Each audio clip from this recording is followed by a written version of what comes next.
La team, bonjour. J'espère que vous allez bien. Je vais vous présenter ici cette vidéo du président Laurent Gbagbo. La vidéo qui vous démontre à suffisance pourquoi cet homme, moi, je le suis. Pourquoi c'est pour moi un symbole et un monument politique. Et aussi la vidéo qui a fait à ce que l'Occident a tout fait pour l'empêcher de gouverner librement.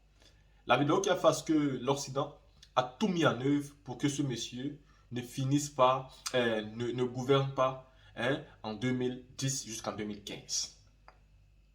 Vous allez écouter que dans la vidéo du président Laurent Gbagbo, il parlait déjà, alors que nous étions encore à cette époque-là, des problèmes que nous vivons aujourd'hui.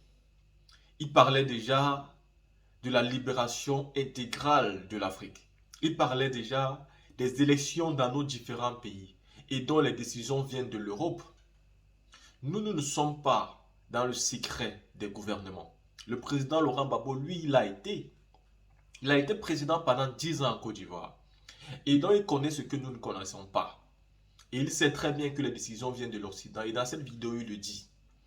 Mais aussi, le président, il dit qu'il est inadmissible qu'une élection qui se déroule en Côte d'Ivoire, à près de 6500 km d'un autre pays, ou alors d'un autre continent, que la décision vienne de là-bas.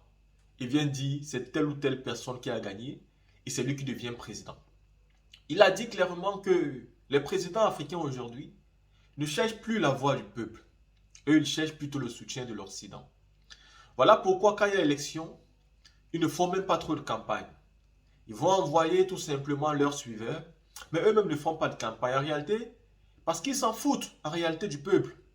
Et ils se disent, ce n'est pas le peuple qui nous donne les élections, c'est l'Occident qui nous donne les élections. Et pourtant, lui, le président qu'il est, il ne peut pas accepter ça. Il ne peut pas accepter d'être le sous-préfet de la France, parce que la Côte d'Ivoire n'est pas une sous-préfecture, comme beaucoup tentent à faire croire. Nous ne l'avons pas écouté à cette époque. Surtout, beaucoup ne l'ont pas cru. Mais aujourd'hui, on vit la véritable réalité. Le président, depuis l'époque, parlait d'Alassane Dramane Ouattara, ancien Premier ministre, qui était désigné comme président de la Côte d'Ivoire par l'Occident depuis longtemps. Et pourtant, lui, le président, avait été voté par le peuple ivoirien. La team, écoutons le président Gbagbo.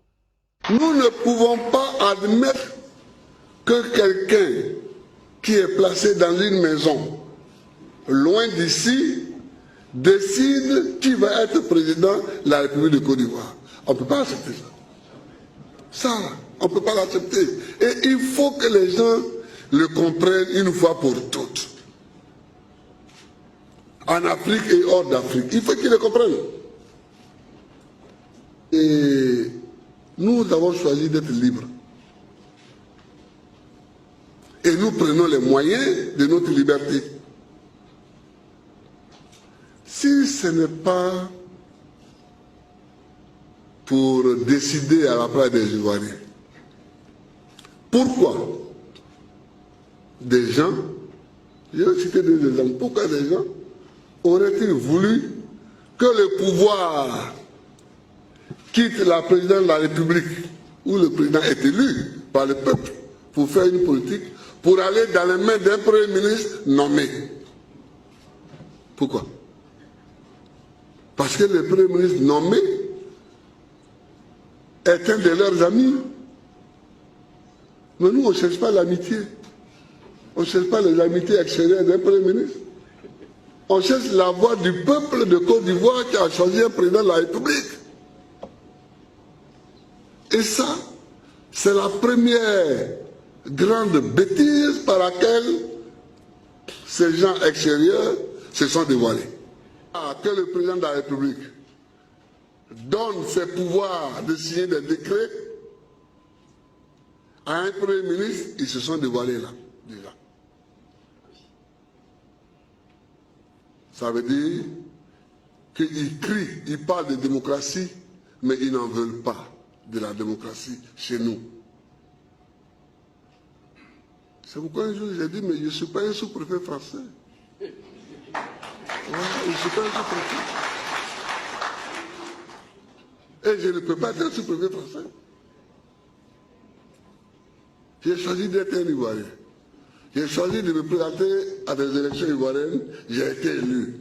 Laissez-moi tranquille. Ça, c'était la première chose.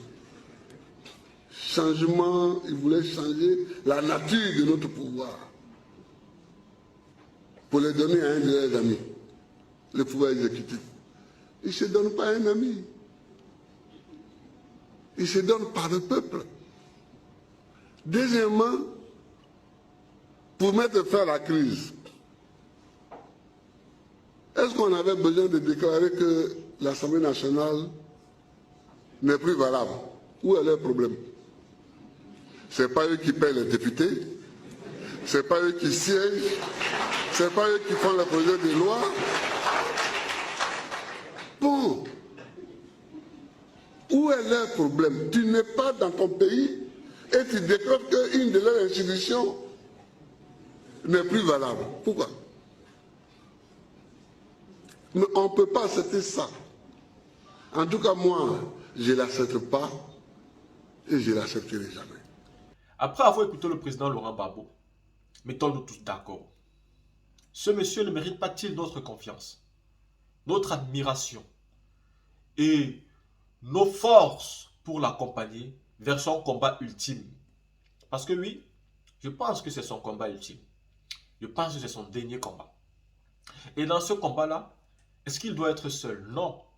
Merci Dieu, il n'est pas seul. Surtout, il est très bien accompagné par des hommes et des femmes, par des jeunes et des vieux, tous déterminés à faire briller la Côte d'Ivoire dans le sens positif du terme. Aujourd'hui, en Afrique de l'Ouest, tout le monde est tenté de faire un troisième mandat. Parce que oui, Alassane Ouattara les a fait comprendre que cela était possible. Et quand il les a fait comprendre que cela était possible, ils ont dit, bah, si ça se fait en Côte d'Ivoire, un grand pays en Afrique de l'Ouest, alors ça peut se faire aussi chez nous. Macky Sall aujourd'hui tente de faire la même chose. Et il a ce qu'on appelle au Sénégal les nervis, qui sont en réalité comme des microbes en Côte d'Ivoire. Macky Sall les a. Et les nervis vont menacer les populations. Ils vont attaquer les populations pour empêcher aux populations de manifester.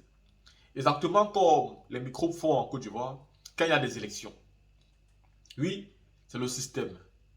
Opposer les populations entre elles pour qu'ils puissent s'entretuer et pour que vous soyez comme celui-là qui gouverne sans aucun problème. Quelle dangerosité il dit. Mais c'est ce qui se passe aujourd'hui dans tous les pays de l'Afrique de l'Ouest. Il faut que ça cesse. Il faut donc mener le combat jusqu'au bout. Parce que le combat n'est pas qu'un combat ivoirien. Pour ceux qui pensent que ce n'est qu'un problème ivoirien. Le combat est un combat africain. C'est un combat panafricain.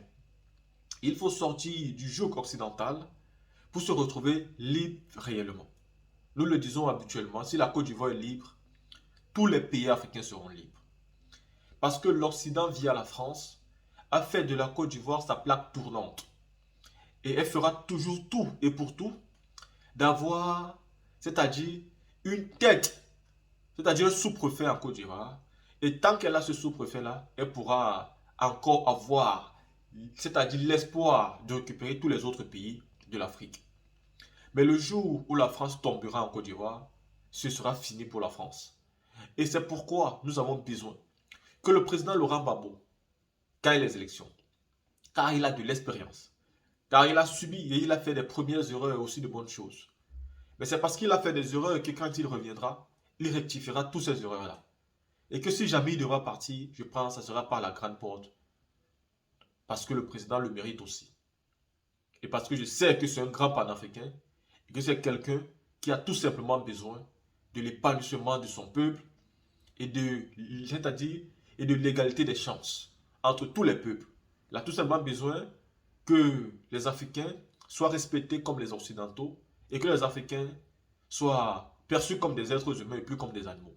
L'a-t-il un homme comme ça, nous devons le soutenir, coûte que vaille, malgré tous les injures que nous subissons, malgré toutes les menaces, malgré les messages que nous recevons partout, nous devons soutenir un homme comme ça. Parce qu'il a payé jusqu'à beaucoup d'années, passé dans une prison, dans une petite chambre où on peut dire 10 mètres carrés, où il subissait toutes les humiliations. S'il est resté debout, nous devons rester debout.